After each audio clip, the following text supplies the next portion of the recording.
عنهم الرجس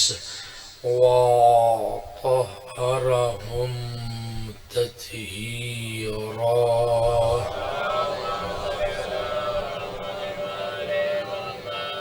سيما على الإمام المنتظر الحجة ثاني عشر. أما بعد فقد قال الله الحكيم في الذكر الحكيم. بسم الله الرحمن الرحيم.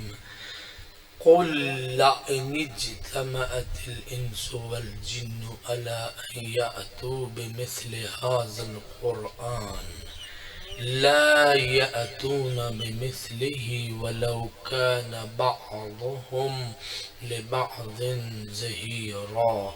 وقال رسول الله صلى الله عليه وآله وسلم إني تارك فيكم الثقلين كتاب الله وعترتي أهل بيتي ما إن تمسكتم بهما لن تضلوا بعدي أبدا ولن يفترقا حتى يرد علي الحوض. وقال الإمام الحسن المجتبى عليه الصلاة والسلام من أحب الدنيا ذهب خوف الآخرة عن قلبه. وقال في مقام آخر رأس العقل معاشرة الناس بالجمیل. صلوات بر محمد و آل محمد.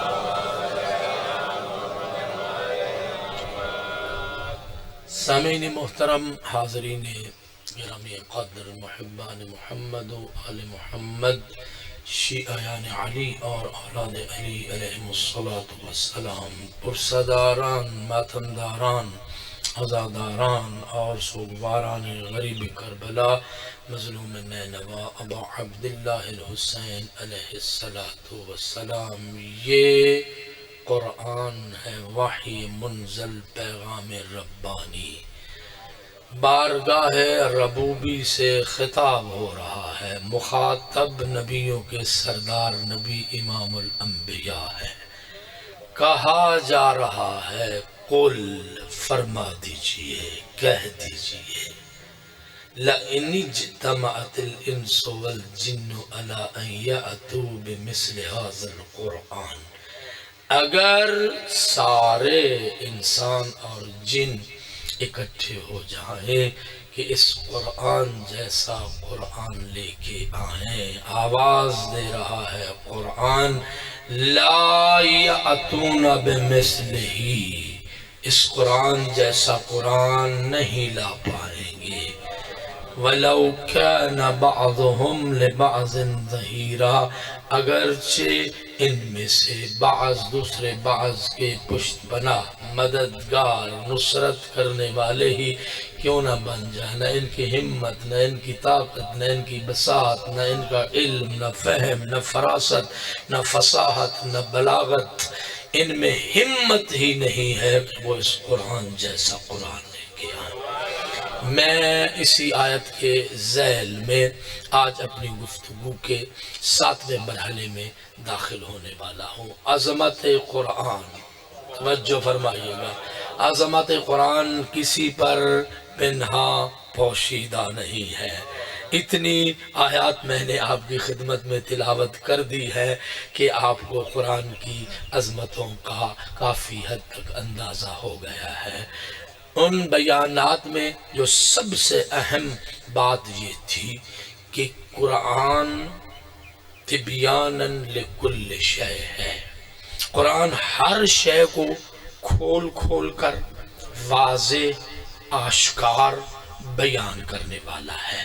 جب قرآن ہر شے کو کھول کر بیان کرنے والا ہے، یہاں سے نیا جملہ، نئی گفتگو کا آغاز ہے. تو اس قرآن کے بیان کی ذمہ داری کس کی ہے؟ جب قرآن میں ہے سب کچھ، لیکن میں تو اتنا صاحب فہم نہیں ہوں، میں تو اتنا صاحب عقل نہیں ہوں۔ توجہ فرمائیے گا، یعنی میرا غیر معصوم مزاج اس قابل نہیں ہے کہ میں قرآن کی تبیین کر سکوں۔ نہیں، بات میں بہت اعلیٰ درجے پہ لے کے جا رہا ہوں۔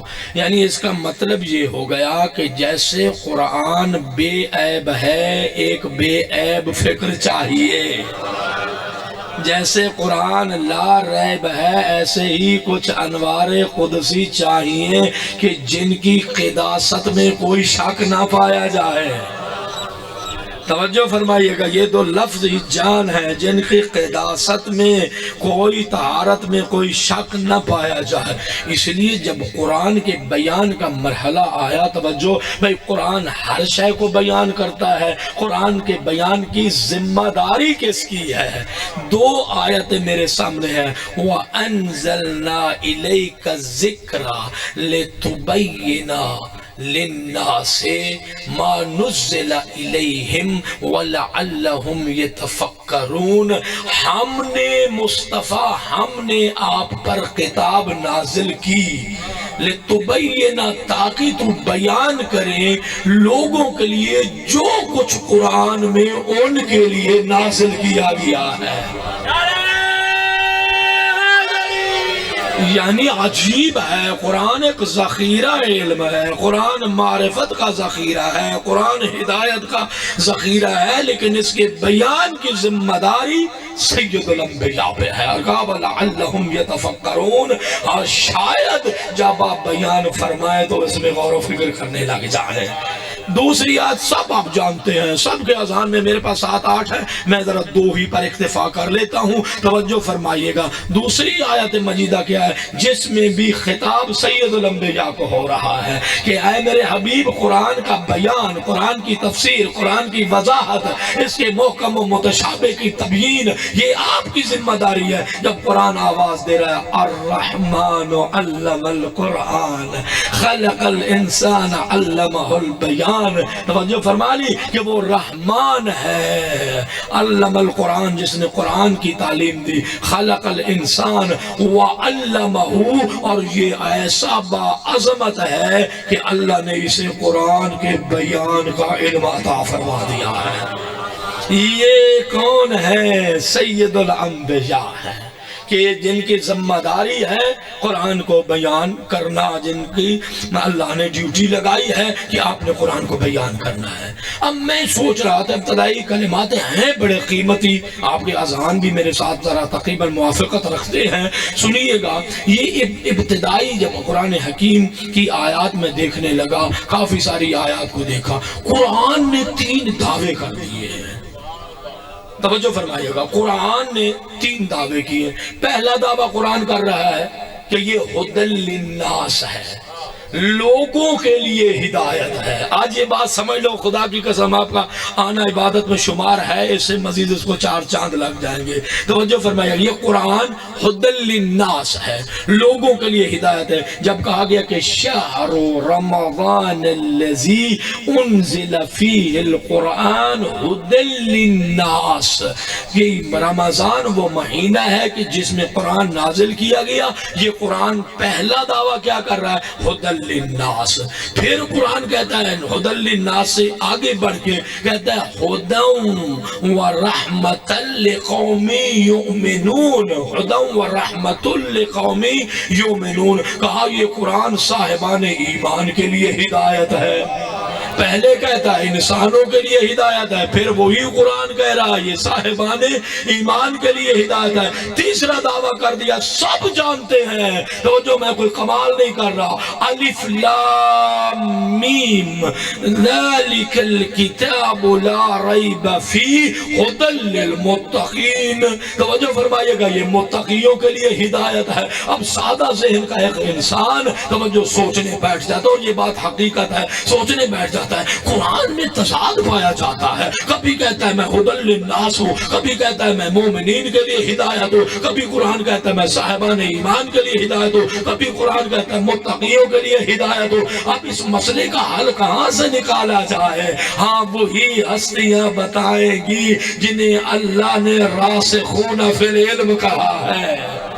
اللہ اکبر، جن کو قرآن کا ہم پلا قرار دیا ہے، جنہیں قرآن کا ہم وزن قرار دیا ہے۔ کل میں نے وارث قرآن کی بحث کر دی ہے نا، جنہیں قرآن کا اللہ نے وارث قرار دیا ہے وہی بیان کریں گے۔ مسند بچھی ہوئی ہے، کوئی آ کر سوال کرتا ہے، کہتا ہے کہ اے پیغمبر یہ ارشاد فرما دیجئے، بلکہ فرزند رسول سے معافی چاہتا ہوں، اے فرزند رسول یہ ارشاد فرما دیجئے۔ کبھی قرآن کہتا ہے میں ہدی للناس ہوں، کبھی قرآن کہتا ہے میں مومنوں کے لیے ہدایت ہوں، کبھی قرآن کہتا ہے میں متقیوں کے لیے ہدایت ہوں۔ کہا غور نہیں کیا، قرآن نے چیلنج کر دیا ہے کہ اگر کسی میں ہمت ہے تو اس قرآن جیسا قرآن لے کے آئے۔ اس میں ساری انسانیت کو چیلنج ہے، اس میں یہودی بھی آ جائے گا، اس میں عیسائی بھی آ جائے گا، اس میں اللہ کو نہ ماننے والا بھی آ جائے گا۔ بھائی ایک کتاب ہے نا، کتاب چیلنج کر رہی ہے کہ میرے جیسی کوئی کتاب لے کے آؤ۔ کہا جب وہ قرآن میں غور کرے گا نا،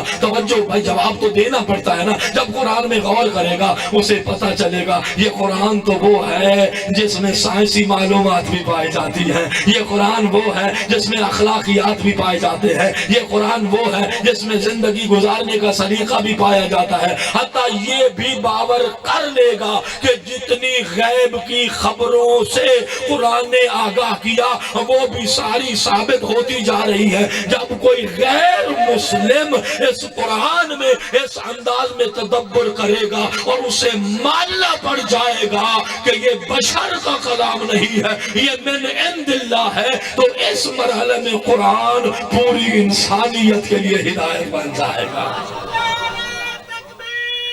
اللہ اکبر، جیتے رہو جیتے رہو، یا رسول اللہ یا رسول اللہ، زندہ باد مردہ باد، بے شمار بے شمار، مل کے ذرا بھائی سمجھ آ گئی بات کی کو قرآن کیوں دعویٰ کر رہا ہے؟ جو پڑھے لکھے لوگ بیٹھے ہو سب صاحب فہم و فراست ہو، توجہ فرمائیے گا۔ کہا کہ جب کوئی غیر مسلم قرآن میں غور کرے گا اور اس کی سائنسی معلومات کو، اس کی عجائبات کو، اس کے کرشمات کو، اس کی غیب کی خبروں کو جب دیکھے گا تو وہ اس بات کا یقین کر لے گا کہ یہ کتاب الہی ہے۔ تو اس کے لیے عام لوگوں کے لیے ہدایت بن گیا نا، قرآن نے ان کو راستہ دکھا دیا کہ یہ معمولی کتاب نہیں ہے۔ پھر قرآن کیا ہے؟ ہدیٰ، توجہ، وَرَحْمَةٌ لِقَوْمٍ يُؤْمِنُونَ، جو لوگ ایمان لے کے آئے ان کے لیے ہدایت اور رحمت ہے۔ اب جب انسان قبول کر لیتا ہے کہ یہ کتاب الہی ہے، یہ دستور زندگی ہے، تو اسے ایک نظریہ کی ضرورت ہے، یعنی اسے ایک عقیدہ کی ضرورت ہے۔ اگر کوئی شخص قرآن کو تسلیم کرنے کے بعد اپنا عقیدہ اگر قرآن سے لیتا ہے تو اس مرحلے میں قرآن صاحبان ایمان کے لیے ہدایت ہے۔ عقیدہ کہاں سے لینا ہے؟ قرآن سے لینا ہے۔ رازق کون ہے؟ قرآن بتائے گا۔ خالق کون ہے؟ قرآن بتائے گا۔ مدبر کائنات کون ہے؟ قرآن بتائے گا۔ موت و حیات پر کس کا قبضہ ہے؟ یہ قرآن بتائے گا۔ جب تمہارا عقیدہ قرآن سے ہوگا، توجہ، جب تمہارا عقیدہ قرآن سے ہوگا تو تب یہ قرآن صاحبان ایمان کے لیے بھی ہدایت بن جائے گا۔ جو فرمائیے عقیدہ کہاں سے لینا ہے؟ قرآن سے۔ میں نے کل بڑا قیمتی جملہ آپ کی سماعتوں تک پہنچایا تھا کہ میں ہر روز قرآن کی آیت اور آئمہ اور پیغمبر کے فرمودات و ارشادات سے اپنی گفتگو کو یا خطبے کو مزین کرتا ہوں، اس لیے کہ دنیا کو میں پیغام دینا چاہتا ہوں۔ شیعہ، اثنا عشریہ، امامیہ، خیر رہبریہ کی بنیاد یا قرآن پر ہے یا معصوم کے فرمان پر ہے۔ شیعت کسی کے تخیلات و تصورات کا نام نہیں ہے۔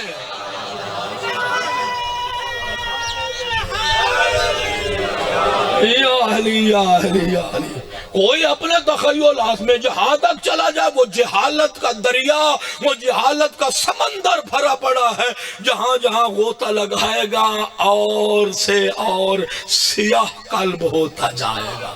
عقیدہ لینا ہے قرآن سے لو، توجہ فرمائیے گا قرآن کیا سمجھاتا ہے۔ تیسرے مرحلے میں قرآن کیا فرما رہا ہے؟ تیسرے مرحلے میں قرآن فرما رہا ہے الف لام میم ذالک الکتاب لا ریب فیہ ھدی للمتقین۔ یہ قرآن متقیوں کے لیے ہدایت ہے۔ توجہ فرمائیے گا، اگر قرآن کو تسلیم کر لیا ہے تو یہ لوگوں کے لیے ہدایت ہے، اگر قرآن سے عقیدہ لے لیا ہے تو یہ صاحبان ایمان کے لیے ہدایت ہے۔ اب عقیدہ کے بعد مرحلہ عمل کا آتا ہے۔ ہم نے اگر عمل قرآن سے لیا ہے تو جو عمل کرتا جائے گا وہ متقی ہوتا جائے گا۔ اس لیے قرآن اعلان کر رہا ہے کہ عمل کے مرحلہ میں یہ قرآن متقیوں کے لیے ہدایت ہے۔ کیا ترتیب ہے اس قرآن کے اندر، کیا عظمتیں ہیں اس قرآن کی کہ یہ متقیوں کے لیے عمل کے مرحلے میں ہدایت ہے۔ اب میں نے دیکھنا ہے بھائی جو بیان کرنے والے ہیں قرآن کے، انہوں نے مومن کس کو کہا، مومن کے اوصاف کیا ہوتے ہیں، ایک مومن کا دوسرے مومن پر حق کیا ہوتا ہے، مومن کا چہرہ کیسا ہونا چاہیے، ہاں کنیزان سیدہ کا لباس کیسا ہونا چاہیے، ان کے حجاب کی کنڈیشن کیسے ہونی چاہیے، یہ سب کچھ جتنا بھی تمہاری زندگی سے مربوط ہے اور تمہاری عملی زندگی سے ریلیٹڈ ہے، وہ تمہیں قرآن عطا فرمائے گا، وہ تمہیں قرآن عطا فرمائے گا۔ اللہ اکبر۔ کون قرآن کی تفسیر کریں گے؟ آگے بڑھتا ہوں، کون بتائے گا یہ مومن ہے؟ سرکار رسالت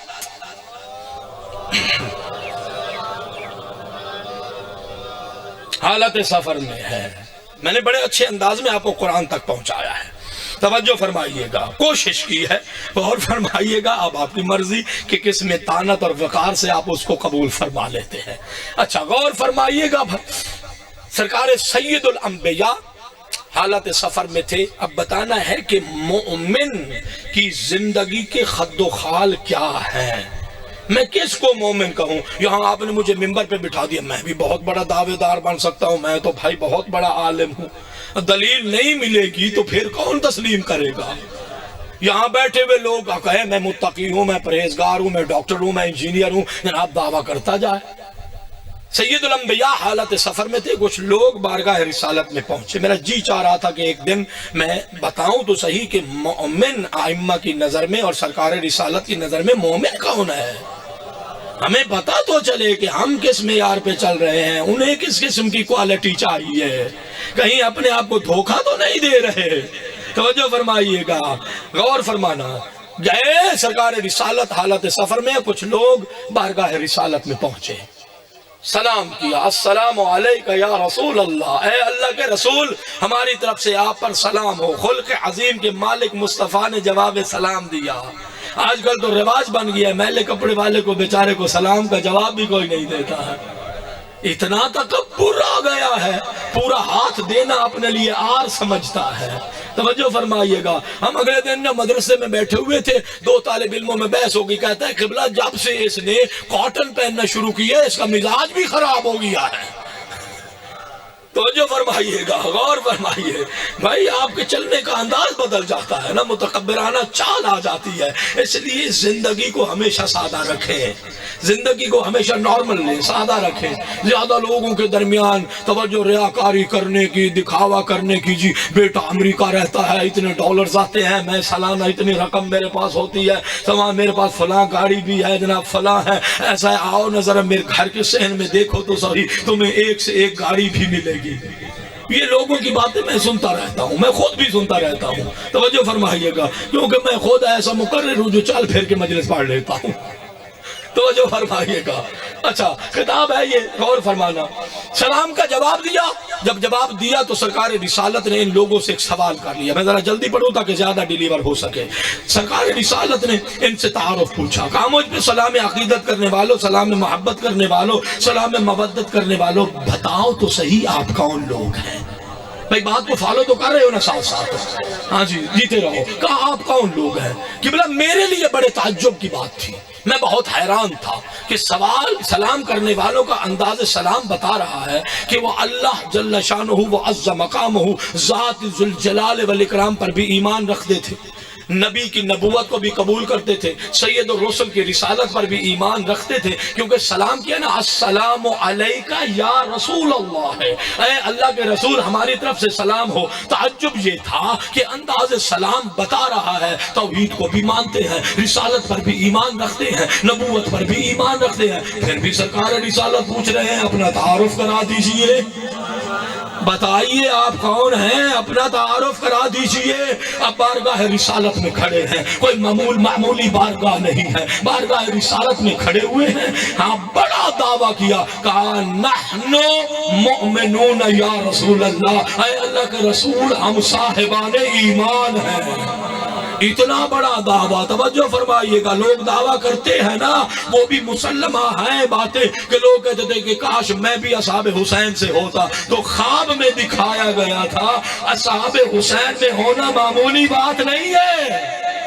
اصحاب حسین میں یا زہیر ہو سکتا ہے یا حبیب ہو سکتا ہے. یہ کسی کا معیار نہیں ہے کہ وہ اصحاب حسینی کی فہرست میں آ جائے. غور فرمانا میرے بھائیو. کہا کہ ہم صاحبان ایمان ہیں. سرکار رسالت نے پوچھ لیا لِكُلِّ شَيْءٍ حَقِيقَةٌ فَمَا هُوَ حَقِيقَةُ ایمانکم. ہر دعویٰ کی کوئی نہ کوئی دلیل ہوتی ہے، تمہارے دعویٰ ایمان کی دلیل کیا ہے؟ تم کیسے صاحب ایمان ہو؟ کہا یا رسول اللہ ہمارے دعویٰ ایمان کی 3 دلیلیں ہیں، سنتے رہنا.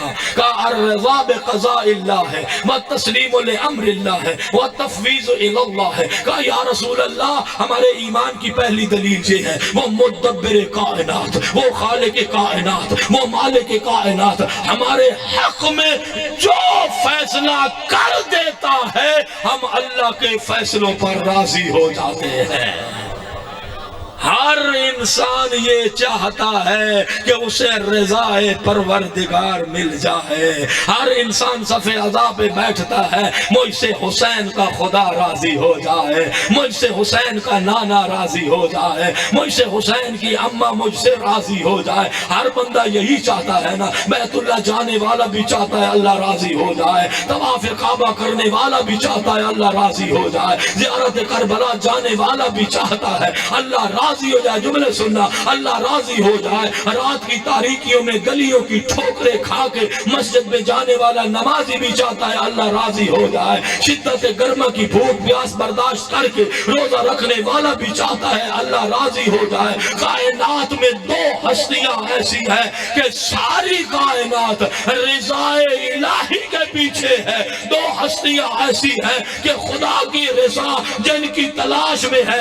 ایک ماں ہے، ایک بیٹا ہے. جب ماں کی باری آئی تو پیغمبر نے فرما دیا یہ سیدۃ النساء العالمین بھی ہے، یہ بضعۃ الرسول بھی ہے، یہ قرۃ عین الرسول بھی ہے، یہ زہراء بتول بھی ہے، یہ حوراء انسیہ بھی ہے. اور پھر کہا کہ اگر اس کی عظمتوں کو سمجھنا ہے یہ راضیہ بھی ہے، یہ مرضیہ بھی ہے. یعنی اللہ بھی ان پہ راضی ہے اور یہ بھی اللہ پر راضی رہتے ہیں.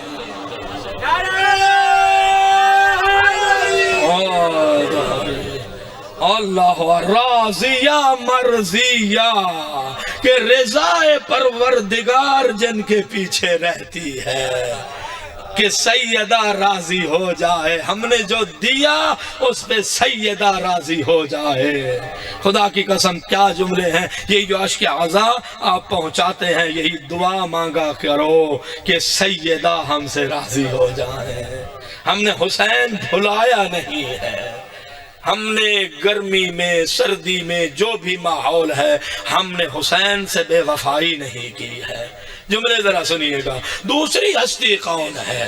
وہ ہیں ابا عبداللہ الحسین، کہ جب قرآن کہہ رہا ہے یا ایتھا النفس المطمئنہ ارجعی الی ربک راضیۃ مرضیہ، کہا حسین ہم تمہیں آزما چکے، تم لاشوں پہ لاشیں لا چکے، حسین تو نے گھر لٹا دیا، ہم نے تجھے آزما لیا، اب ہماری طرف سے پیغام ہے ہم تجھ سے راضی ہیں، تو بھی ہم سے راضی ہو جا۔ اللہ اکبر، رضا پروردگار حسین کے پیچھے ہے، جو دیا مقام دیے، عظمتیں دی، اے حسین تو راضی ہو جا، جو عظمتیں عنایت فرمائی، جو مقام دیا، کہا حسین تو بھی راضی ہو جا۔ جملے سن رہے ہو نا؟ کہا یا رسول اللہ، پہلا مرحلہ الرضا بقضاء اللہ، دوسرا مرحلہ غور فرمائیے گا والتسلیم لامر اللہ۔ یا رسول اللہ، ہمارے ایمان کی دوسری دلیل یہ ہے ہم حکم خدا کے سامنے سر جھکا دیتے ہیں۔ اپنے اندر اطاعت کا جذبہ پیدا کرو، حکم خدا کے سامنے سر جھکا دو، نہ دیکھو یہ باپ ہے، یہ ماں ہے، یہ بھائی ہے، یہ برادری ہے، لیکن اگر آپ کو یقین ہے نا کہ یہ حکم خدا ہے تو پھر حکم خدا کے سامنے سر جھکاؤ، سب کو چھوڑ دو۔ توجہ فرمائیے گا، کہا یا رسول اللہ والتفویض الی اللہ ہے، ہماری ایمان کی تیسری نشانی یہ ہے، تیسری دلیل یہ ہے ہم نے اپنی زندگیوں کو اس مدبر کائنات کے سپرد کر دیا ہے۔ ہم توجہ فرمائیے گا، نہ ادھر دیکھتے ہیں نہ ادھر دیکھتے ہیں، ہم نے اپنی زندگیوں کو اس مدبر کائنات کے سپرد کر دیا ہے۔ ادھر انہوں نے ایمان کی دلیل مکمل کی، سید الانبیاء کے لب حرکت میں آئے، سرکار نے فرمایا علماء الحکماء قاد ان یکون من الحکمت انبیاء، کیا جملہ ہے، سرکار رسالت فرماتے تمہیں مبارک ہو، میں مصطفیٰ تمہیں بشارت دیتا ہوں، یہ ایمان کا معمولی درجہ نہیں ہے، یہ ایمان کا وہ درجہ ہے جو اللہ اپنے نبیوں کو اور اہل علم کو اللہ عطا فرماتا ہے۔ صاحب فہم بنو، صاحب علم بنو، صاحب فراست بنو۔ توجہ فرمائیے گا، پھر دیکھنا تجھے کیسا نور علم ملتا ہے، کیسا نور عمل ملتا ہے، کیسا نور ایمان ملتا ہے۔ توجہ فرمائیے گا، یہ ضروری ہے ان مراحل سے گزرنا۔ کہا کہ ہم نے اپنی زندگیوں کو خدا کے سپرد کر دیا ہے۔ ایمان لانا بڑا آسان ہے، آپ کہیں گے یہ بھی بڑا مشکل ہے، سوچنے بیٹھ جائیں تو شاید جہاں بھی سر چکرانے لگ جائے، لیکن بہرحال ایمان لانا آسان ہے، ایمان پہ ثابت قدم رہنا مشکل ہے۔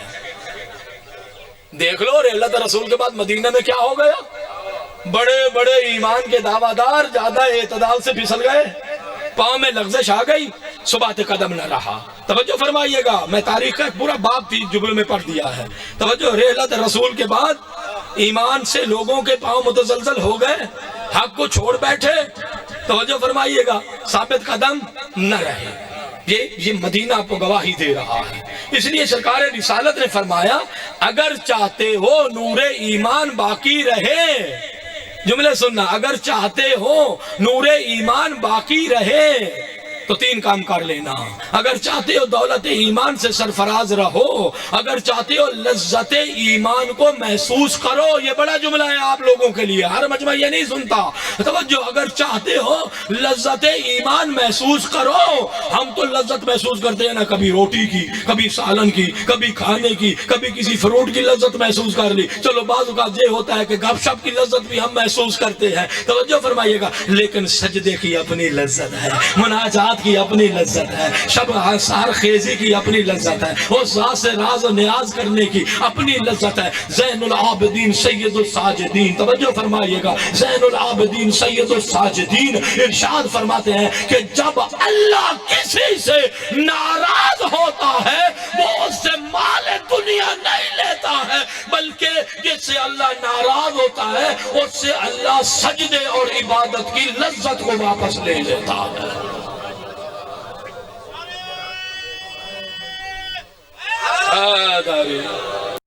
جیسے گئے ویسے نہیں، نہ کوئی لذت محسوس ہوئی، نہ کوئی تعالی روح ہوئی، نہ کوئی تعالی معرفت، یعنی معرفت کی بلندیوں پر بھی نہ پہنچے۔ توجہ فرمائیے گا، تو لذت محسوس کرنی ہے، سرکار نے فرمایا تین کام کرو، تین کام کرو۔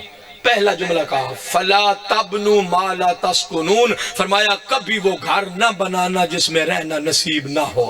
میں موعظہ کے حصے میں یہ جملے بہرحال کہہ دیتا ہوں اور کہتا بھی ہوں۔ توجہ فرمایا کبھی وہ گھر نہ بنانا جس میں رہنا نصیب نہ ہو. ہم ادھر سے گزرتے ہیں نا، میں 3 سال سے تو یہ حاضری دے رہا ہوں نا، جیسے ناقص مکان کھڑے ہیں وہ کھڑے ہوئے ہیں. کیا کس نے کہا تھا 1.5 کنال کی 2 کنال کی کوٹھی بناؤ کہ مکمل ہی نہیں ہو رہی ہے؟ توجہ فرمائیے گا. ادھر سے جنازے، کبھی بھائی کا جنازہ جا رہا ہے، کبھی ماں کا جنازہ جا رہا ہے، کبھی باپ کا جنازہ جا رہا ہے، اور ابھی گھر مکمل نہیں ہو رہا. توجہ فرمائیے گا. کتنے خوش بخت ہیں لوگ جناب، چند ٹیئر لیے، چند کاڈر لیے، لے کے جناب معمولی سی چھت بنائی اپنے لیے، توجہ سر چھپانے کی جگہ بنا کے آسانی سے بیٹھ گئے. توجہ فرما لی آپ نے، مکمل ہی نہیں ہو رہی. پیغمبر نے فرمایا فلا تبنو ما لا تسکنون، جس میں رہنا نصیب نہ ہو کبھی وہ گھر نہ بنانا. اور خدا کی قسم کبھی اپنے آپ کو دھوکے میں نہ رکھو. جس کو آپ گھر کہتے ہیں یہ گھر نہیں ہے، یہ سر چھپانے کی جگہ ہے. گھر تو وہ ہے جو کہتا ہے میرے اوپر چلنے والے سنبھل کے قدم رکھنا، میرے اندر آنا ہے. گھر وہ ہے جو کہتا ہے کہہ کر لگانے والے سنبھل کے کہہ کر لگانا، کہیں میرے اندر آ کر تجھے رونا نہ پڑ جائے. گھر تو وہ ہے کہتا ہے خوشیاں منانے والے سنبھل کے خوشی منانا، اس میں خوشنودی خدا ہے، اس میں آل محمد راضی ہے. یہ جو تم نے رقص و سرود کی محفل برپا کی ہے، ساری رات حرام کام کرتے رہے ہو، شراب نوشی بھی کرتے رہے ہو، نچاتے بھی رہے ہو، دیکھتے بھی رہے ہو، یہ جو تم نافرمانی کر رہے ہو، کبھی سوچا ہے کہ کس کی نافرمانی کر رہا ہو؟ وہ گھر آواز دیتا ہے میرے اوپر خوشیاں منانے والے سنبھل کے خوشی منانا، کہیں میرے اندر آ کے تجھے غمگین نہ ہونا پڑ جائے. بھائی میں طاقتور ہوں، اس کا مال بھی ہڑپ کر گیا، اس کا مال بھی ہڑپ کر گیا، نہ بہن کا حق دیا، نہ بھائی کا حق دیا، نہ رعیت کا خیال رکھا، کچھ بھی نہ رکھا. موٹا تازہ فرما جسم بنا کے بعض تو اتنے موٹے ہو جاتے ہیں کھا کھا کے کہ وہ 5 مرلے میں بھی نہیں بیٹھ سکتے ہیں. اسے قبر آواز دیتی ہے تاکل الحرام علی سحری و تاکل الدیدان فی بطنی. اپنے بدن کو جوڑنے سنوارنے والے، موٹا ہونے والے، دنیا کا مال اکٹھا کر کے اپنے آپ کو بڑا کہلوانے والے، خیال کرنا تو حرام یہاں کھاتا ہے، قبر میں تجھے کیڑے مکوڑوں کی خوراک بنا دیا جائے گا. کیا حیثیت ہے؟ کہا گھر یہ ہے، یہ جو ہم بنا کے فخر کرتے پھر رہے ہیں، یہ سر چھپانے کی جگہ ہے. بننا سلمان ہے، چلنا ابو ذر کے ساتھ ہے. اللہ اکبر. غلامی میں کمبر کا ہم صف بننا چاہتے ہیں. کس کی تمنا نہیں ہے؟ میں سب سے آگے ہوں، سلمان بننا چاہتا ہوں، ابو ذر بننا چاہتا ہوں، کمبر کے ساتھ غلامی علی کی صف میں کھڑا ہونا چاہتا ہوں. لیکن کبھی ان کی سیرت کو پڑھا ہے؟ میں علی نہیں پڑھتا، حسن حسین نہیں پڑھتا. ہاں ان مقدس ناموں کے استقبال کے لیے بآواز بلند صلوات.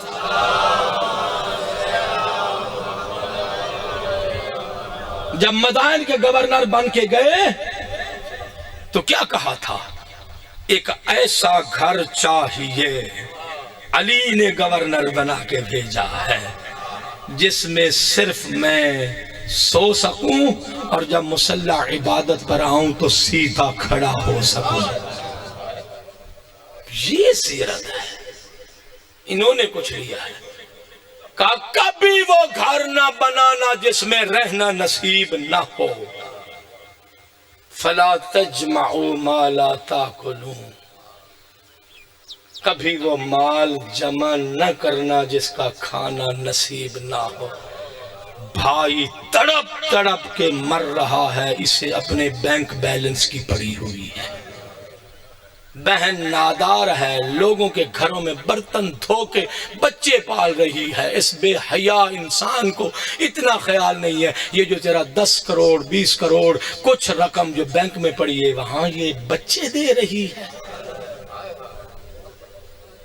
احساس ہی نہیں رہا. فرمایا فلا تجمعوا، وہ مال جمع نہ کرنا جس کا کھانا نصیب نہ ہو. رحم دل بنو، خیال رکھو. بہن بھائی نادار مومن شیعہ آل محمد کا نام لیوا خدا کی قسم ہمیں تو در اہل البیت پہ آ کے اس طرح ہو جانا چاہیے کہ کسی کا دکھ بھی بانٹ لیں اور اسے شرمندگی بھی نہ ہو۔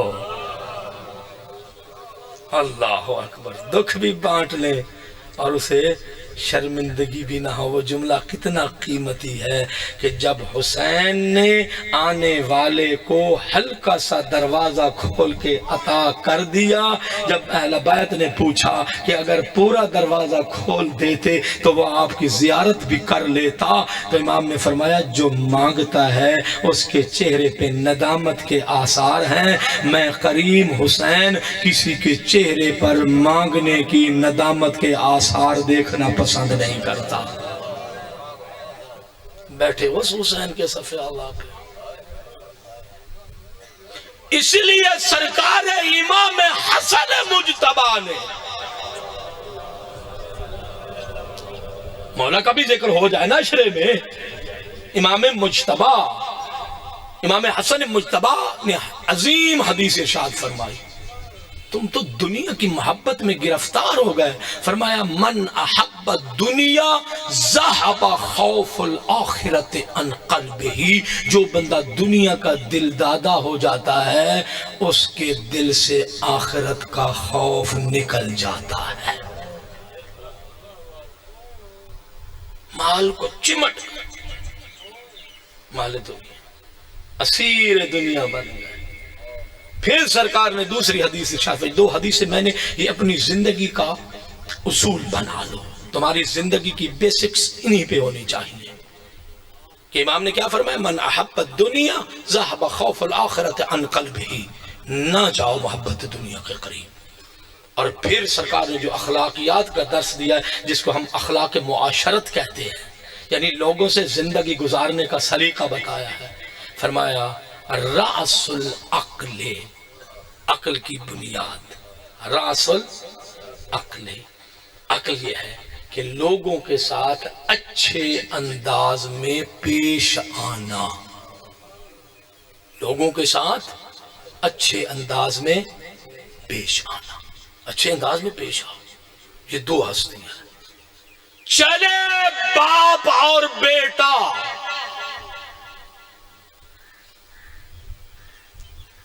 کتاب الحیوان حیات الحیوان میں یہ لکھا ہے، بڑی عظیم بات لکھی ہے، علی اور حسن مجتبی،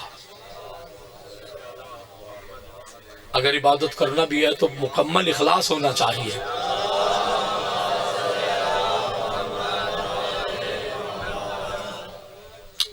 علی آگے آگے اور حسن پیچھے پیچھے۔ کتاب حیات الحیوان، اس میں بہت عظیم یہ بات لکھی ہے۔ تیسرا حصہ پھر آخری تیسری بات پڑھوں گا، لیکن یہ سن لو، امام حسن پیچھے پیچھے ہے، ایک باغ سے گزر ہوا، گلستان سے، سرکار امیر المومنین ایک قبر کے قریب پہنچے، امام حسن کو خطاب کیا، حسن بیٹا آپ جانتے ہیں یہ کس کی قبر ہے؟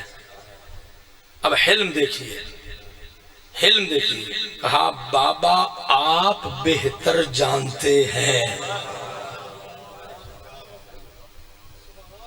میرے بھی علم میں ہے، آپ بہتر جانتے ہیں۔ کیسے دل جملے ہوتے ہیں معصوم زبان سے جو نکلتے ہیں۔ سرکار نے فرمایا یہ جناب سلیمان نبی کی خبر ہے۔ امام حسن نے کہا اچھا یہ جناب سلیمان ابن داؤد کی خبر ہے؟ بابا بات صرف زیارت قبر کی نہیں، میں سلیمان ابن داؤد سے گفتگو کرنا چاہتا ہوں۔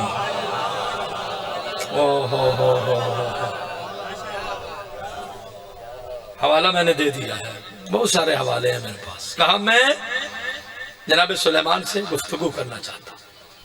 جب امام حسن نے یہ تقاضا کیا، یہ درخواست، یہ تقاضا، یہ التجا، تو یہی بیان نہیں، یہی لفظ لکھے ہیں کہ ابو تراب نے تربت سلیمان پر ٹھوکر ماری۔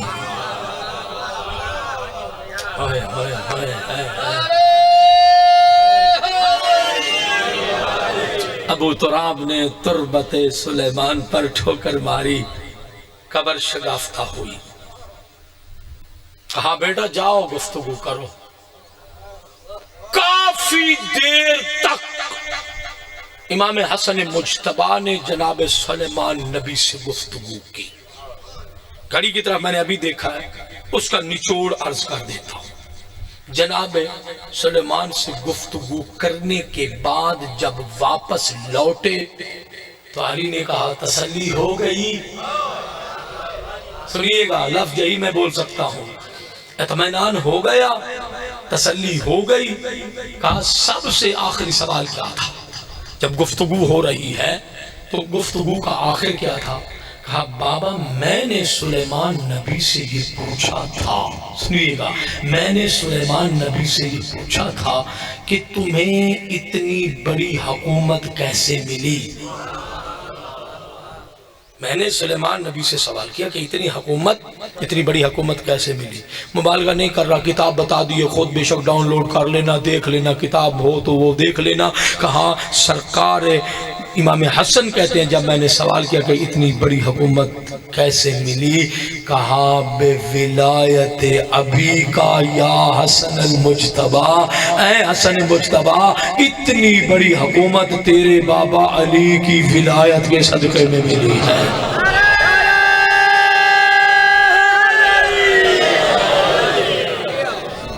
دعا قرآن میں ہے، واسطہ حدیث میں ہے۔ بھائی مانتے ہو نا اس بات کو کہ جناب ابراہیم، توجہ، جناب ابراہیم نے دعا مانگی تھی نا، اس میں یہاں لکھا ہوا اللہم نجنی من النار بحق محمد و آل محمد، اے اللہ محمد و آل محمد کے صدقے میں مجھے نار نمرود سے نجات عطا کر دے۔ یہ دعا یا کلمات ہے؟ توجہ فرمائیے، یہ بیان آتا ہے معصومین کی زبان پر کہ کیسے دعا مانگی گئی۔ یہی وجہ ہے کہ سرکار امیر المومنین منبر ابیض پر کوفہ میں یہ جملے کہا کرتے تھے، دنیا والوں اگر مجھے پہچاننا ہے انا الذی عندی خاتم سلیمان، میں علی وہ ہوں کہ جس کے پاس خاتم سلیمان ہے۔ مقام کیا ہے؟ کہا اللہ نے جتنی حکومت جناب سلیمان کو عطا کی، علی کی سخاوت یہ ہے ہم حالت رکوع میں اتنا ایک فقیر کو دے دیتے۔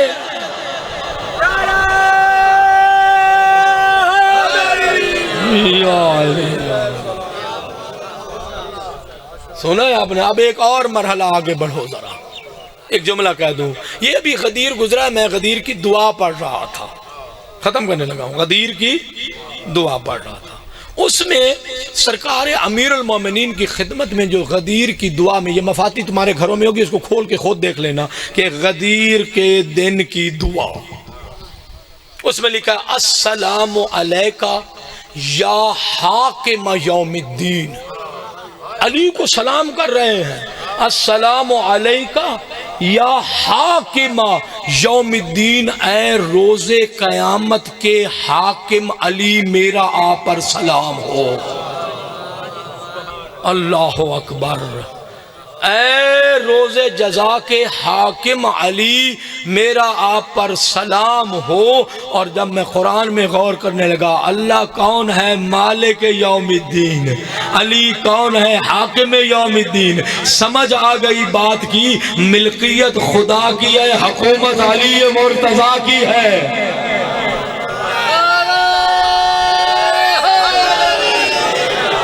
دنیا کہتی ہے یہ علی علی کرتے ہیں، توجہ فرمائیے گا، یہ علی علی کرتے ہیں، یہ علی کو مولا مانتے ہیں۔ سنیے گا ذرا میرے جملے، یہ علی کو مولا مانتے ہیں، نہیں خدا کی قسم، ہمیں منبر عزا کی قسم، ہمیں مصطفیٰ کی قسم، ہمیں مرتضیٰ کی قسم، ہمیں عبادتوں کی قسم، ہمیں ریاضتوں کی قسم، ہاں سلسبیل و کوثر کی قسم، ہمیں توجہ فرمائیے گا، سلسبیل و کوثر کی قسم، توریت کی قسم، انجیل کی قسم، زبور کی قسم، ہم نے تو علی کو مولا نہیں بنایا ہے، اللہ نے علی کو مولا بنایا ہے، رسول نے بتایا ہے، ہم نے علی کو اپنا مولا اپنایا ہے۔ یہی وہ مرحلہ ہے کہ جب کہا جاتا ہے فَسَلِّمُوا تَسْلِيمًا، جو رسول کہہ دے اس کے سامنے سر جھکا دو۔ علی کی ولایت کو ماننا یا رسول کے سامنے سر جھکانا ہے۔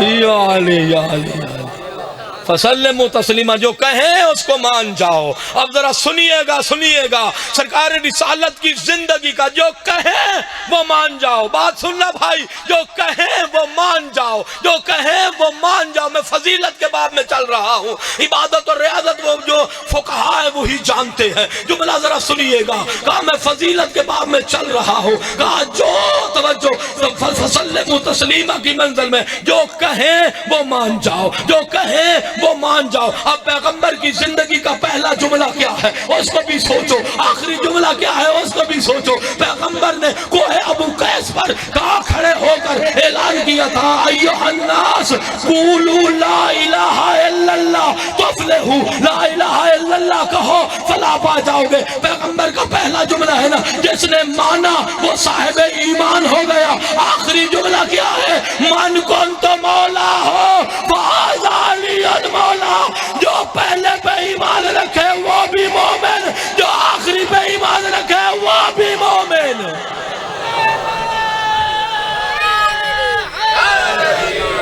یا علی یا علی، عقیدہ کہاں سے لینا ہے؟ قرآن سے۔ توجہ فرمائی ہے آپ نے، اپنے عقیدے نہیں بیان کرنے کے فلاں یوں ہوتا ہے فلاں یا ہوتا ہے۔ خدا کی قسم جگر پھٹتا ہے جب آدمی باتیں سنتا ہے جو حلا کے سامنے ہمارے پڑھے لکھے شیعہ جوان P H D M Phil بیٹھے ہیں، صرف بیچارے ایسے ہاتھ جوڑ کے بیٹھے ہوئے ہیں۔ نہیں، جرأت ہونی چاہیے۔ یہ جو عقیدہ نکال کے لائے ہو یہ قرآن کا ہے، یہ تمہارے اپنے باطل تصورات ہیں۔ کبھی بھی باطل تصور کا عقیدہ نہ سمجھو۔ کہا جو کہیں وہ لے لو۔ پیغمبر نے کیا کہا، حسین منی و انا من حسین، یہ لینا ہے ہم نے، حسین مجھ سے میں حسین سے۔ یہ کیوں کہا؟ میں جملہ کہوں، نانا بھی اپنے نواسہ سے پیار کرتا ہے، یہ فطری بات ہے، لیکن پیغمبر نے یہ حدیث نانا ہونے کے ناطے سے نہیں کہی، رسول ہونے کے ناطے سے کہی ہے۔ نہیں، میں سمجھا نہیں سکا بات کو۔ ایک ہے رشتہ داریوں کی بنا پر فضائل بیان کرنا، ایک ہے نہیں، اللہ کی مرضی سے منصب رسالت کے لحاظ سے فضائل بیان کرنا۔ یہ جو پیغمبر نے فرمایا ہے حسین منی و انا من حسین، یہ منال بھی نہیں ہے۔ اچھے خاصے پڑھے لکھے لوگ ہیں منال پڑھ دیتے ہیں، حسین منی و انا من حسین، الف لام یا نہیں ہے۔ تو جو احب اللہ من احب حسین، اللہ اس سے محبت کرتا ہے جو میرے حسین سے محبت کرتا ہے۔ جملہ کہوں، جتنی محبت رسول کو حسین سے تھی، اجرکم اللہ، اس سے کہیں زیادہ محبت حسین کو اپنے علی اکبر سے تھی۔ بڑے بڑے جوان بیٹھے ہو، چلے گئے رسول، دنیا سے تڑپتے تھے حسین۔ اور جب لیلا حسین کی ہمسری میں آئی نا، میں نے تسلی سے یہ جملے پڑھنے ہیں اور پڑھے ہیں میں نے، اس وقت نہ حسین نے اللہ کی بارگاہ میں دعا مانگی تھی، میرے اللہ مجھے نانا کی تصویر والا بیٹا عطا کر دے، تصویر محمد کی، نام علی کا۔ ہائے حسین، کیا عظمتیں ہیں، اجرکم اللہ۔ سید ہاشم بہرانی نے لکھا ہے حسین کو بڑا پیار تھا علی اکبر سے۔ ازادارو ہاں مدینہ ہے، حسین کے زانوں پر علی اکبر کا سر ہے۔ ایک مرتبہ تصویر محمد گویا ہوئی، بول کر کہا بابا مجھے انگور چاہیے۔ سنو دو جملے سن لو، میں شہادت پڑھ دیتا ہوں، عبادت کر لینا۔ آج جوانوں کا مجمع کثیر ہے، پیغام میں پہنچا چکا ہوں، البتہ سنیے گا، غور فرمائیے گا۔ عزادارو بڑا پیار تھا حسین کو علی اکبر سے۔ مدینہ ہے، علی اکبر کا سر حسین کے زانوں پر ہے۔ عزادارو ایک مرتبہ کا بابا مجھے انگور چاہیے۔ عزادارو علامہ ہاشم بحرانی نے لکھا، حسین نے دیوار کی طرف اشارہ کیا، ایک بیل نمودار ہوئی، پھل لگا، حسین نے توڑا، علی اکبر کو دے دیا۔ حسین نے دیا نا، علی اکبر کھانے لگے۔ عزادارو اب جو دیکھا نا، حسین کی آنکھیں ساون کے بادلوں کی طرح برسنے لگی۔ علی اکبر کہتے ہیں بابا یہ بھی کوئی رونے کی بات ہے، آپ نے مجھے انگور دیے، میں تناول کر رہا ہوں، موسم نہیں تھا۔ عزادارو جب کہا نا موسم نہیں تھا، میں نے تجھے دے دیے ہیں۔ عزادارو اس وقت حسین نے جملہ کہا علی اکبر آج تو بے موسم پھل مانگ رہا ہے، میں تجھے دے رہا ہوں، ایک وقت وہ آئے گا تو مجھ سے پانی مانگے گا۔ ہائے جوان کوئی ماتمی بیٹھا ہے، اجرکم اللہ، تو مجھ سے پانی مانگے گا، میں تجھے پانی نہیں پلا سکوں گا، مجھے وہ وقت رلا رہا ہے۔ عزادارو کوئی اتنا پیار تھا حسین کو علی اکبر سے۔ عزادہ جب لیلہ کے پہلو میں نا علی اکبر سو جاتے تھے نا، اور ماں کو بھی نیند آ جاتی تھی، جملے قیمتی ہیں، حسین اٹھتے تھے، علی اکبر کا پیراہن ہٹا کے کبھی سینہ چومتے۔ اللہ اکبر، حتیٰ روایت میں یہ بھی آیا ہے پشت پہ بھی حسین بوسے دیتے تھے۔ عزادارو کو ایک شب حسین پیار کر رہے تھے، لیلا کی آنکھ کھل گئی، کہا مولا دل کو بھی تو پیار کیا جا سکتا ہے۔ عزادارو کہا لیلا میں تجھے کیا بتاؤں، آگا یہ گربان کھول کے علی اکبر کا سینہ کیوں چومتے ہو، علی اکبر کی پشت پہ کیوں بوسے دیتے ہو؟ کہا تو جو ماں ہے تجھے کیسے بتاؤں، سینے میں برچی پشت پہ نیزہ لگے گا، میں اس لیے علی اکبر کا سینہ چومتا ہوں۔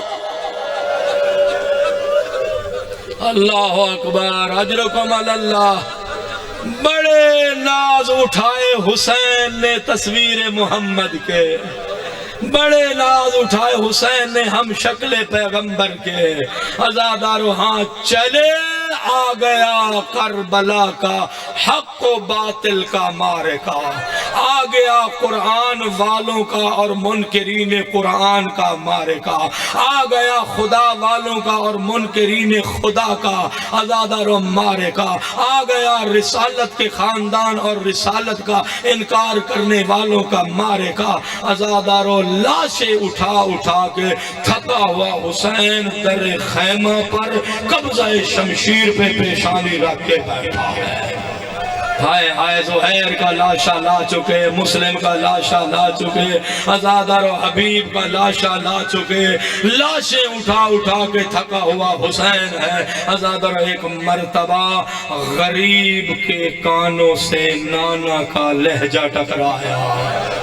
اجرکم اللہ، اب التجا کر رہا ہوں، آج جوان کا ماتم ہے، عزادارو علی اکبر کو رونا ہے، تصویر محمد کا ماتم کرنا ہے۔ جوانوں آج خصوصی دعوت دیتا، میری دعوت قبول کر لینا، جتنے عشق عزا ہو سکے سیدہ کی بارگاہ میں پہنچا دو۔ عزادارو جملے سننا، عزادارو ایک مرتبہ نانا کا لہجہ حسین کے کانوں سے ٹکرایا، اب جو ایک مرتبہ نگاہیں اٹھا کے دیکھا، عزادارو تصویر محمد سامنے ہے۔ حسین نے سر سے لے کر پاؤں تک علی اکبر کو ایسے دیکھا جیسے کوئی مالی اپنا اجڑتا ہوا گلستان دیکھتا ہے۔ اے عزادارو علی اکبر حسین کو دیکھ رہے ہیں، نظر آیسن، حسین نے ایک مایوسانہ نگاہ علی اکبر کے چہرے پہ ڈالی، بیٹا موت کی اجازت مانگنے لگا۔ اجرکم اللہ یا زہرا، عزادارو بیٹا موت کی اجازت مانگنے لگا۔ آیت اللہ خامنائی کا یہ جملہ ہے کہ ہر شہید کو حسین روکتے تھے، اللہ جانے یہ کیسا امتحان کا مرحلہ تھا۔ ادھر علی اکبر نے کہا بابا مجھے میدان جانے کی رخصت دو، ادھر حسین نے کہا خدا حافظ، جاؤ نانا کے دین پہ قربان ہو جاؤ، مگر کام ضرور کرو جن بیویوں کو تیرے چہرے میں تصویر محمد نظر آتی ہے ان سے خدا حافظی کرتے جاؤ۔ یا اللہ یا اللہ اجرکم اللہ، ان سے خدا حافظی کرتے جاؤ۔ علی اکبر خیمے میں آئے، پیچھے پیچھے بوڑھا حسین، ازادر و ضعیف باپ پیچھے ہے، ازادر و تبرکات کا صندوق، مجھے شہادت پڑھنی ہے، تبرکات کا صندوق لیا، ازادر و پیغمبر کی دستار کو علی اکبر کے سر پہ رکھا، ازادر و مائیں بہنیں پھوپھیاں دیکھ رہی تھی، ہاں علی اکبر کو حسین امامہ باندھ رہے تھے۔ ایک مرتبہ حسین نے پڑھا اِنَّ لِلَّهِ وَإِنَّ إِلَيْهِ رَاجِعُونَ، ازادر و علی اکبر کی تحت الحلق پھیری، ماں تڑپ گئی۔ حسین ایسے تو جنازے تیار کر گئے جاتے ہیں، کہا جس نے دیکھنا ہے وہ دیکھ لے، میرا اکبر لوٹ کے آنے والا نہیں ہے۔ اجرکم اللہ، ذرا نورانیت لے آؤ تاکہ عبادت میں شریک ہو جائے۔ ازادرو کہا میرا اکبر لوٹ کے آنے والا نہیں ہے۔ ازادرو ادھر سواری آئی، ہاں علی اکبر پشت فرس پر آئے، ازادرو سواری چلنے لگی، بس اتنے جملے کہتا ہوں، سواری چلنے لگی، ازادرو حسین کے قدم بھی بڑھنے لگے، گھوڑا تیز ہوا، حسین کے قدم بھی تیز ہوئے، گھوڑا دوڑنے لگا، حسین بھی، بوڑھا باپ بھی دوڑنے لگا۔ اب جو بابا کے قدموں کی آہٹ علی اکبر کے کانوں پر آئی نا، اور شیعہ ماتمدار جوان عزادار جوان اولاد کو دیکھ کے فخر کرنے والوں، یہ صدقہ ہے علی اکبر کی جوانی کا، اللہ تمہارے بیٹوں کو جوانیاں نصیب کرے۔ جب حسین کے قدموں کی آہٹ علی اکبر کے کانوں پر پڑی، موڑ کے دیکھا بوڑھا باپ گھوڑے کے پیچھے دوڑ رہا، روکا، کہا بابا اجازت تو دی تھی۔ حسین نے کہا علی اکبر تو ضعیف ہوتا، میں جوان ہوتا، میں تجھ سے پوچھتا جوان بیٹے موت کی طرف کیسے بھیجے جاتے ہیں؟ میں اپنی مرضی سے نہیں، میں بے اختیار تیرے پیچھے آ گیا۔ اجرکم اللہ، یا حسین کہہ کے ماتم کر لینا۔ ہاں ازادارو، علی اکبر سے حسین نے ایک درخواست کی، ازادارو حسین نے، میں یوں کہہ دوں، ایک حکم دیا، کہا جاؤ مگر بابا کی ایک تمنا ہے، جب تک نرگہ آدھا میں نہیں جاتے ہو، ان خدا کے دشمنوں کے نرگہ میں نہیں جاتے ہو۔ حسین نے کہا مڑ مڑ کر مجھے دیکھتے جانا۔ ہائے ہائے، جملہ تو میں کہہ دیا، تمہیں کیا پتا حسین۔ اجرکم اللہ، اجرکم اللہ، کہا مڑ مڑ کے دیکھتے جانا۔ علی اکبر بڑھتے بھی تھے، مڑ کے بھی دیکھتے تھے۔ جملہ کہوں، پوری کربلا میں حسین نے کسی کو بد دعا نہیں دی۔ جب علی اکبر نرگہ آدھا کے قریب پہنچے نا، ازادر حسین نے اپنی سفید ریش میں ہاتھ ڈالے، آسمان کی طرف دیکھا، کہا میرے اللہ گواہ رہنا، وہ جوان بھیج رہا ہوں جو چلتا ہے تو محمد لگتا ہے، بولتا ہے تو محمد لگتا ہے۔ اجرکم اللہ، اجرکم اللہ، شیعہ سنی بیٹھے، حسین کے جوان کا ماتم ہے۔ ازادارو پھر حسین نے کہا اے عمر سعد، اللہ تیری نسل کو ختم کرے، تو نے مجھ سے میرا علی اکبر لے لیا۔ ازادارو آئے، بڑھ بڑھ کے علی اکبر نے حملے کیے۔ ازادارو ہاں 120 کو فنار کیا۔ جملے کہوں، ازادارو وہ علی اکبر جسے حسین بے موسم پھل دیتے تھے۔ اب سمجھ آئی میں نے کیوں جملے پڑھے؟ ازادارو جب 120 ناریوں کو فنار کیا، واپس لوٹے، کہا بابا مجھے پیاس ستا رہی ہے۔ ازادارو حسین نے بزرگوں اتنا جملہ کہا جاؤ نانا محمد انتظار کر رہا ہے۔ ازادارو علی اکبر نے دوسرا حملہ کیا، 80 ناریوں کو فنار کیا۔ ازادارو لیلا کا چاند چھپنے لگ گیا۔ نہیں سمجھ نہیں پائے، ازادارو لیلا کا چاند ڈوبنے لگ گیا۔ ازادارو ایک ظالم نے پشت سے آ کے نیزہ مارا، علی اکبر سنبھل نہ سکے، گھوڑے کے گلے میں باہیں ڈالی، معلق ہے۔ ازادارو گھوڑا دشمنوں کی طرف لے گیا، اتنی تلواریں چلی، ارے بدن ٹکڑے ٹکڑے ہو کے گرنے لگا۔ ازادارو مقتل نے جملہ لکھا فَقَطَّعُوهُ بِالسُّيُوفِ نِرْبَ نِرْبَ عزادار علی اکبر نے زین چھوڑی آواز دی بابا میرا آخری سلام اجرکم اللہ یا زہرا اجرکم اللہ اجرکم اللہ میں نے بڑا سوچا ہر شہید جب گرتا تھا کہتا تھا مولا مدد کو آئیے علی اکبر نے کہا بابا میرا آخری سلام عزادارو جانتے تھے میں جوان ہوں بابا ضعیف ہے میں کیسے پڑھوں ایک منزل اور پڑھ دیتا ہوں بابا جوان ہے میں ضعیف ہوں میں روایت مسلمہ پڑھ دیتا ہوں ذمہ دار ہوں عزادارو جب علی اکبر نے نا آواز دی بابا میرا آخری سلام ہو عزادارو پالنے والی ماں خیمے کے دروازے پہ دیکھ رہی تھی عزادارو ادھر حسین ادھر شریکت الحسین بی بی کی روایت پڑھ رہا ہوں جو بیٹھے ہو عزادارو بی بی کی روایت ہے ثانیہ زہرا کہتی ہے جب علی اکبر نے نا میں ٹھہر گیا علی اکبر نے میدان سے صدا دی نا بی بی کہتی ہے میں دیکھ رہی تھی حسین کبھی گر جاتا تھا کبھی کھڑا ہو جاتا تھا عزادارو کہتا تھا او میری آنکھوں کا نور علی اکبر او بہنوں کا پردہ علی اکبر پھوپھیوں کا سہارا علی اکبر کوئی نہیں ہے تو میں ماتم کرنے والا او بہنوں کا سہارا علی اکبر او پھوپھیوں کی چادر علی اکبر او میری جوانی میں او میری آنکھوں کا نور علی اکبر یہ جملے کہہ رہے ہیں بی بی کہتی ہے میں دیکھ رہی تھی جب حسین گرتے بھی تھے اٹھتے بھی تھے ہاں علی کی بیٹی نے سید ابن طاؤس نے لکھا علی کی بیٹی نے حیا کی چادر سر پہ لی جلدی سے لاش علی اکبر پر پہنچی جب حسین گئے دیکھا کوئی سیاہ برقع والی بی بی ہے سر گود میں لے کے بیٹھی ہے کہا کون کہا پہچانا نہیں ہے تیری حصہ دار بہن آ گئی ہو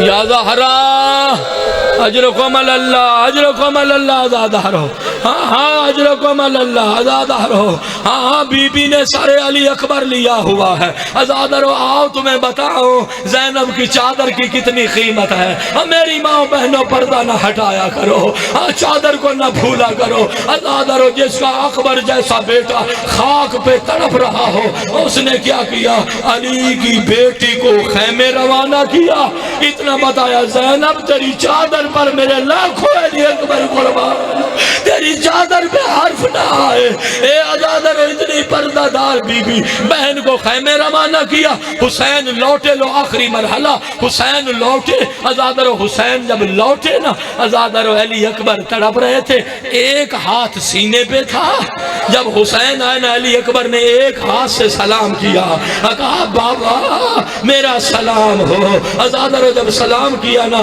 حسین جھکتے گئے ہائے غریب جھکتے گئے وضع خدہ علی خدہ حسین نے اپنا چہرہ علی اکبر کے چہرے پہ رکھا یہی جملہ کا علی دنیا بعد کلافا علی اکبر تو نہ رہا تو میرا کچھ نہ رہ گیا اے علی اکبر تو دنیا کے غموں سے آزاد ہو گیا تیرا بابا اکیلا رہ گیا لو جملے سن لو عزادارو حسین نے ہمت کی علی اکبر کو اٹھا کے خیمے کی طرف چلنے لگے عزادارو باتیں کرتے رہے عزادارو کچھ دیر بعد جب طاقت جواب دی حسین نے لاشا کھا کے کربلا پہ رکھا خیمے کا رخ کیا ماتم کے لیے ہاتھ اٹھانا خیمے کا رخ کیا کہا اے بنی ہاشم کے جوان آؤ مجھ سے علی اکبر نہیں اٹھایا جاتا عزادارو جوانوں نے اٹھایا خیمے میں آئے عزادارو کربلا کی گرم ریت پر حسین نے علی اکبر کو لٹایا سینے پہ ہاتھ رکھا ثانیہ زہرا کہتی ہے میں دیکھ رہی تھی جب نانا گئے میں نے حسین کو دیکھا جب بابا گئے میں نے حسین کو دیکھا جب اماں گئی میں نے حسین کو دیکھا حسین صبر میں رہے عزادارو کوئی قیامت کا منظر تھا بی بی کہتی ہے حسین نے علی اکبر کے سینے پہ ہاتھ رکھ کے 7 بین کیے جب موت کی زردی آئی ارے بہن نے گلے میں باہیں ڈالی کہا حسین صبر کرو حسین صبر کرو اللہ کی مرضی ہے اللہ لعنت اللہ علی القوم